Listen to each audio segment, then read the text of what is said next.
Grandes civilizações.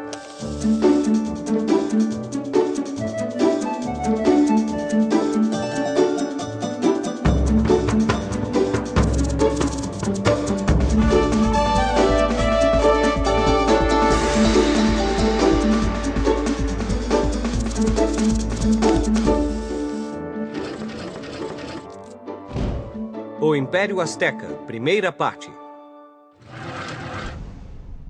Vamos dar uma olhadinha no nosso planeta. O local onde as Américas do Norte e do Sul se encontram é uma região que hoje é o México e a América Central. É a morada de selvas, montanhas e de florestas tropicais e ainda guarda uma das culturas mais misteriosas e poderosas que conhecemos. Uma poderosa civilização dominou a região inteira há centenas de anos. Esse povo era chamado Azteca. Os astecas tinham um poderoso exército que conquistou os povos vizinhos. E em apenas 2 séculos, tornaram-se os senhores da Mesoamérica. Mas vamos voltar ao começo da história.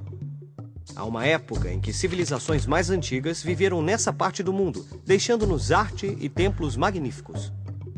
Primeiro vieram os Olmecas e os Zapotecas, e de uma parte dessas culturas emergiu uma civilização majestosa chamada Teotihuacan. Mas algo começou a acontecer. Essas grandes civilizações, que eram tão poderosas, começaram a desaparecer da região. O que estava acontecendo para fazê-las desaparecer? Talvez todas estivessem sendo raptadas por extraterrestres. Provavelmente não, mas ninguém sabe ao certo por que eles desapareceram. Com a queda da grande Teotihuacan, começou uma era turbulenta e caótica. Vários povos entraram em cena e começaram a lutar entre si pelo poder, até que no século XII, os astecas chegaram pelo norte.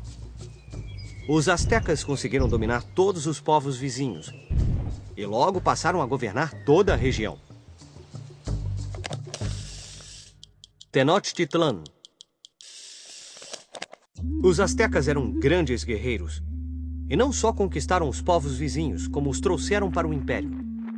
No auge de seu poder, o Império Azteca incluía 38 estados diferentes e muitos povos distintos. Com todas essas diferentes áreas e esses diferentes povos para governar, os astecas precisavam de uma capital a partir da qual se organizar e governar os súditos. E assim, em 1325, criaram Tenochtitlan, uma pequena vila que com o tempo se tornaria uma lendária cidade. O centro de um poderoso e temido império. Tenochtitlan era uma cidade muito especial, construída em uma pequena ilha no centro de um grande lago. Suas ruas eram feitas de canais que ligavam a cidade aos campos, a outros centros urbanos e a outros lagos. Os cidadãos utilizavam os canais como estradas e, como a maioria das cidades, Tenochtitlan estava cheia de gente. Na verdade, a população chegou a atingir 250 mil habitantes. Ao olharmos atentamente para o horizonte, somos capazes de ver as montanhas que circundavam a cidade. Os astecas reverenciavam as montanhas, com seus picos que chegavam até o céu onde viviam os deuses. Os astecas construíram cerca de 25 templos em forma de pirâmide que imitavam as montanhas. Esses templos foram concebidos para provocar medo e respeito entre a população. As cerimônias que envolviam sacrifícios humanos eram realizadas em altares de pedra no topo das pirâmides. A alimentação asteca. Você gosta de milho, chocolate, amendoim ou tomates? Bem, tente adivinhar de onde vieram. Dos astecas! Os povos da Mesoamérica comiam muitos alimentos saudáveis e saborosos, e nós temos de agradecer-lhes por muitas das colheitas abundantes que temos hoje. Por exemplo, eles foram os primeiros povos a cultivar milho. Os astecas usavam milho em muitos pratos diferentes, inclusive para fazer algo como as tortilhas que os mexicanos fazem hoje. Eles também foram os primeiros a descobrir o chocolate. Também tinham feijão, abóbora, melão, pimentas vermelhas e verdes e abacates. Devemos todos esses alimentos aos antigos habitantes da Mesoamérica, como os astecas. Mas uma das coisas que os astecas tinham de mais estranho era o gosto por insetos e até por cães. Na verdade, os astecas ainda comiam vermes como eu. E não esqueça de meus parentes como gafanhotos, formigas e larvas, que eram também uma parte importantíssima da dieta asteca. Se você pensa que é nojento, eu garanto, nós somos deliciosos. Eu disse deliciosos? Não, mentira. Socorro! Deixa eu sair daqui. Eu não sou delicioso, não. As chinampas. Oh, isso é terrível. Não tenho comida bastante para alimentar o meu filho. Pô, mamãe, ainda tô morrendo de fome. Com o crescimento da população asteca, começou a ficar difícil cultivar alimentos suficientes para todos comerem. O problema era que não havia terra suficiente para as plantações. A escassez de alimentos, que durou muito tempo, assolou os astecas no ano 1265. Foi então que Acatonali, o líder do império, propôs uma ideia muito genial para o Conselho de Anciãos. A ideia foi de colocar estacas no lago e construir ilhas artificiais, criando mais terrenos para o cultivo de lavouras. Essas ilhas artificiais foram chamadas de chinampas e ajudaram a converter grandes áreas pantanosas em terra fértil. Sua estrutura também incluía uma rede de irrigação e, como fertilizante, usavam excremento humano.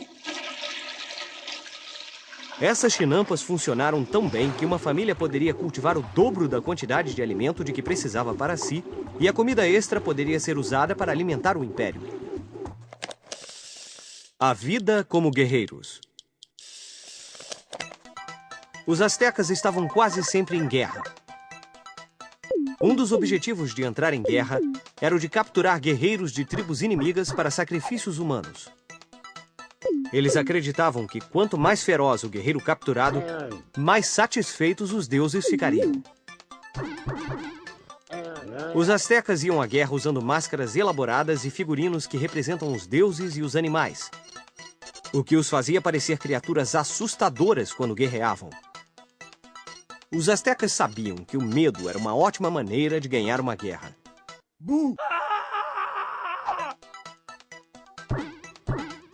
Embora os guerreiros fossem terríveis, a guerra e a dominação não eram a única coisa com que os astecas se preocupavam.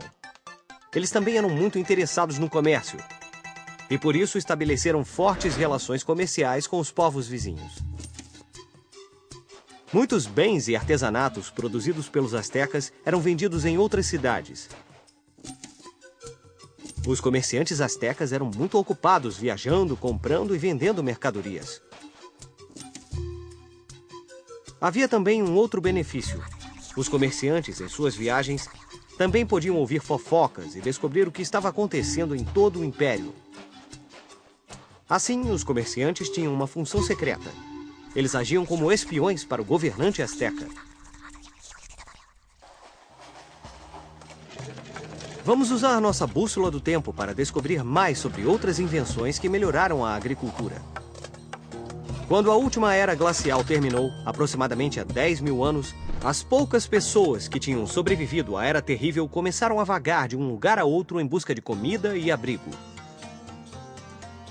Um grupo de nômades chegou à Mesopotâmia por volta do ano 6000 a.C. e lá eles aprenderam a plantar sementes e a colher alimentos. Desde que deixou de ser necessário sair em busca de alimento, esses grupos se estabeleceram em casas e formaram os primeiros povoados da história. Os egípcios, por exemplo, por volta do ano 3500 a.C., usavam toda a sua engenhosidade para aproveitar as inundações do Nilo em seu próprio benefício. Eles inventaram um sistema de irrigação elaborado em que toda a comunidade participava e se beneficiava.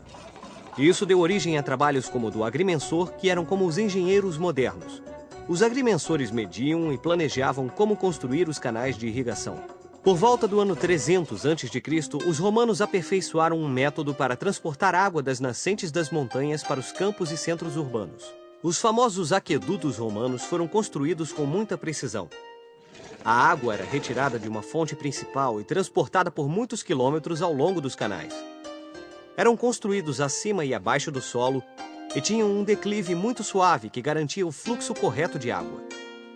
Os aquedutos romanos foram tão bem construídos que alguns ainda transportam água para a cidade de Roma até hoje.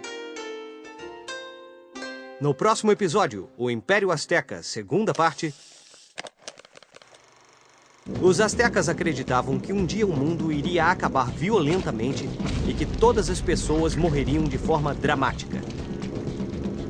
Por isso, constantemente faziam sacrifícios aos deuses para adiar esse fim trágico. De acordo com suas crenças, o sangue mantinha o sol vivo. Para manter a ordem do mundo e ter boas colheitas, os sacerdotes sacrificavam muitos animais e às vezes até seres humanos. Os sacerdotes queriam oferecer aos deuses o coração das vítimas. Para elas, morrer nessas cerimônias era considerado uma grande honra.